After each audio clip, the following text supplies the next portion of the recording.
Countries have assets which bring in revenue. In some cases, they leach money, and it's better to sell it off to a private company or another country. There is an interesting possibility, however, that I wish to share with you. What if crashes were happening intentionally, only to be able to buy their assets for pennies on the dollar? Does that sound possible to you? You came here for the truth, so let me unveil that for you. Today we are going to look at the end game for the global economic collapse. Many people talk about the global economic collapse. They talk about financial markets. But why is all of this happening? If you look at the financial system, you can see historically that there are overvaluations and undervaluations in any particular asset. Okay, so we have this opportunity when things become undervalued to scoop them up at cheap prices. But what if you were the maestro? What if you were there controlling all the puppets and you ran the show? You would be able to decide when that particular asset class rises and falls, and you can profit handsomely. So I would suggest to everybody to consider the possibility that what we see today is being done intentionally. They pump up the markets with central bank monetary easing, get everyone to buy in, and then dry up the liquidity. Everything falls down.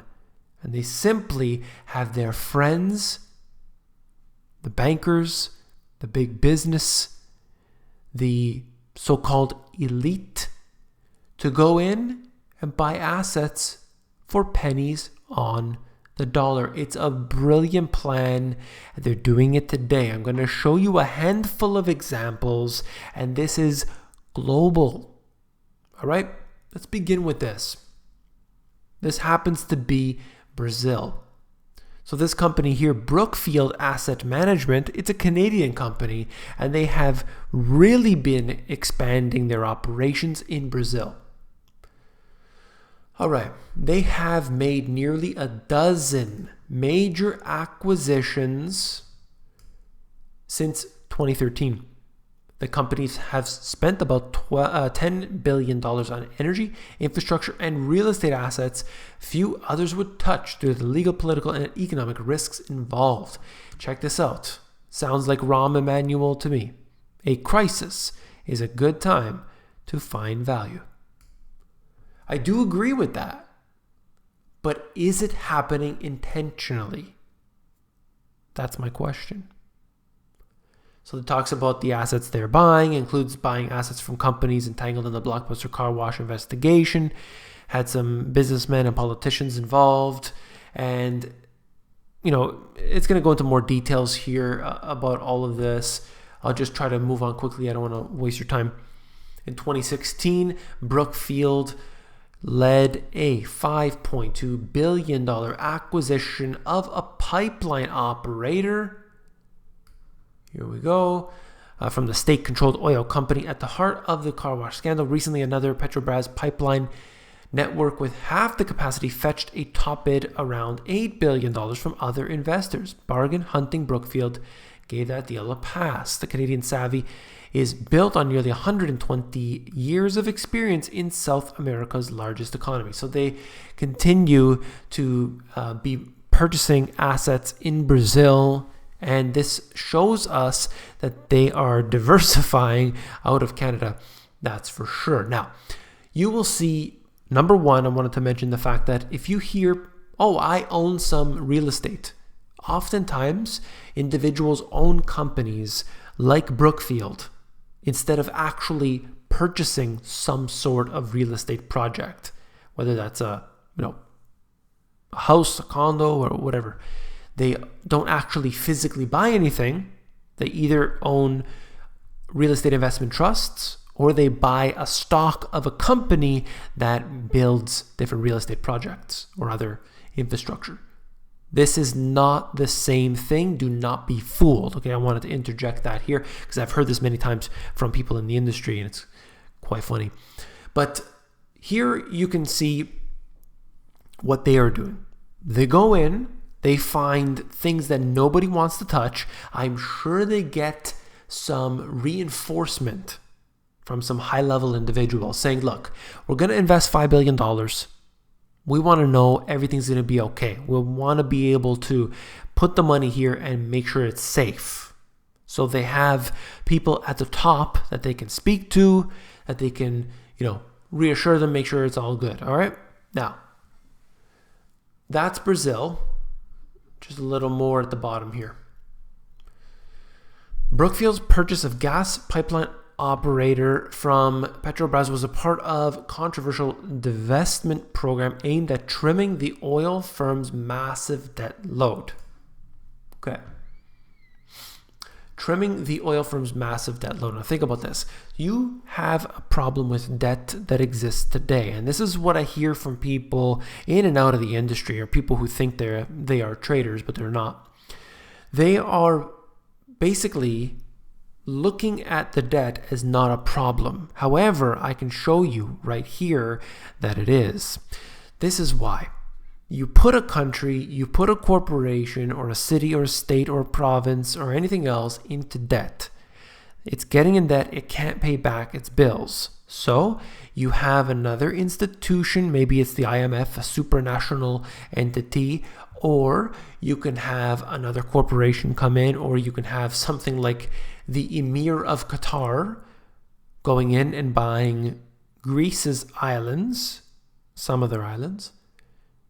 And don't worry, we'll help you out. We're going to take that off of your hands. What I would say is that, I brought it up in the introduction. We have an issue here because we have too much debt. We have a government that can't do everything, okay? I actually think that having the people dealing with most of the issues, private companies dealing with most of the issues, is a better way to do things. You would have more competition, prices would be cheaper in the long term, prices would be cheaper, you would have just maximum choice out there. If you don't like the person that's picking up the garbage, maybe your garbage cans are always thrown on the floor. Every single week you go to pick up your garbage cans, they're on the floor every time. You know what? You could say, I don't want this company to come to my house anymore. I want the next company. And you don't have to have all of these different systems that are put forth for us like that. For example, garbage pickup is just an example. Instead, we would be able to choose what we want, and the free market could decide that. And you would have much, much, much less taxation on all fronts. Okay? That means more money in your pocket, then you could spend it where you decide. All right. So we have a problem with debt. We're going to be put into debt, maybe, just maybe, intentionally.